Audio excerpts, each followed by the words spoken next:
जवानी तोहर हाले के दहतल बा फरक हई खूटा से फाटल बा।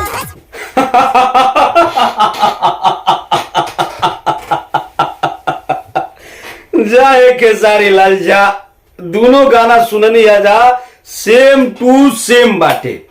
अच्छा शुरू से बात कर जाओ। आज सुबह 5 बजे 5:30 बजे हुई जगनी यहाँ देखो तनी कि फराक फाटल बा गाना पवन सिंह के, तो हमारा लगल सारा कोनो फेक थंबनेल लगा के कोनो फेक वीडियो पर अपलोड कइले बा। लेकिन फिर कहने ना ई जानवी दुबे के साथ इतना स्टैंडर्ड थंबनेल क्यों फेक तना बनाई, एक बार प्ले कर दो। प्ले कोई नहीं था हमारे तो एकदम होशे उड़ गिला सर। वही बार 5 तारीख हो कि 6 तारीख हो डेट देखो तो नहीं तो सही में बार 5 तारीख हो। फिर कहने के साला जो ना कि चैनलवा पर गाना वाला वो डेटवा भुला गिल बड़ा सका कि भुला के अपलोड कर देला सका ई वीडियो।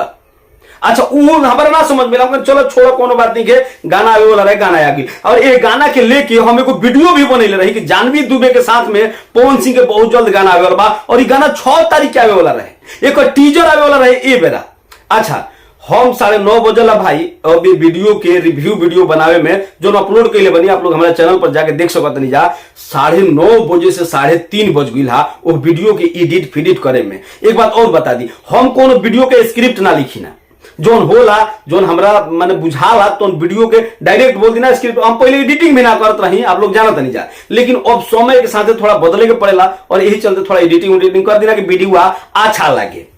अच्छा वो बीच में एक बार चुनमुनिया वाला थंबनेल आइल हा तो हम कने बात खेसारी वाले यार ए सही 11 वगैरह गाना गावत रहेला कोनो बदनाम एंटरटेनमेंट चैनल देखनी है, लेकिन वीडियो को हम प्ले ना कोई ना तो वही वीडियो में सब कुछ बता देले रहती।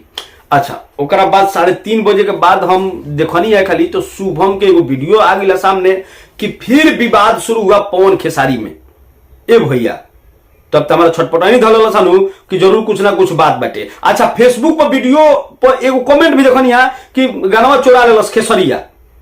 हमको नहीं चला आ तो किस्मत देखी कि हमारे नेटे काम नहीं कर तो बाद अब मार फ्लाइट मोड डालो तनी ऑन करते साला नेटवे काम नहीं कर।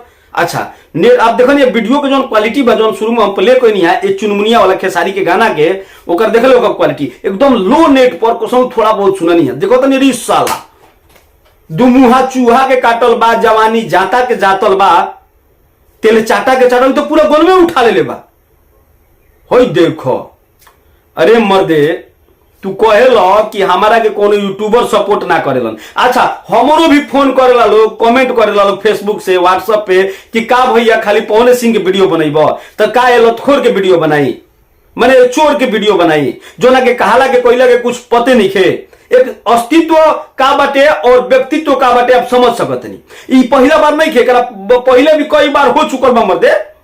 एगो स्टार बड़ा तू तार कद बाटे और तू इतना निष्ठा वाला काम करबो तो तहार वीडियो भाई तोहरे लेखा जो नीच होई जैसे महेश पंडा बा उहे तारा सपोर्ट में वीडियो बना सकता।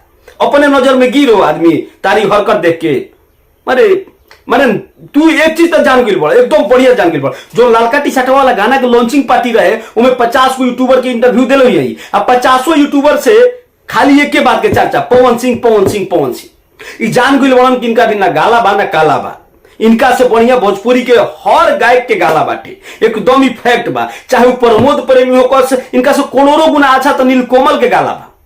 पवन सिंह तो छोड़ दी लेकिन टक्कर लिखे के से पवन सिंह से हमेशा खुद ही के करा के पवन सिंह के। अच्छा ये जानते बड़न कि पवन सिंह हम चोरा के गा दे पूरा गनो गा दे तो कुछ ना बोलिए, लेकिन यूट्यूबर और पब्लिक का बोली तार का इज्जत करी जौन तार इज्जत जहिया तू आई रह छाका बन के लवांडा बन के उ जो इज्जत रहे तार जीवन भर वही इज्जत रही। ए भैया तू अपन आदत सुधार ल, ऐसा आदत रही तो तारा के का हम सपोर्ट में वीडियो बनाई का तार इज्जत करी। पैसे सब कुछ ना होला यारवा, खाली पैसा के चक्कर में कुछ कर दे हम तू तो। लेकिन केकरा बारे में बात कही जाता मर्दे कुछ ऐसा 12 लोग जे समझिए ना पावलन ये अंतर के कि ये इंसान के अंदर का चीज बा। केहू के ना हो इंसान ई पैसा के ना कहब जामल उमल फालतू बात हो जाए, लेकिन पैसे के इंसान हो।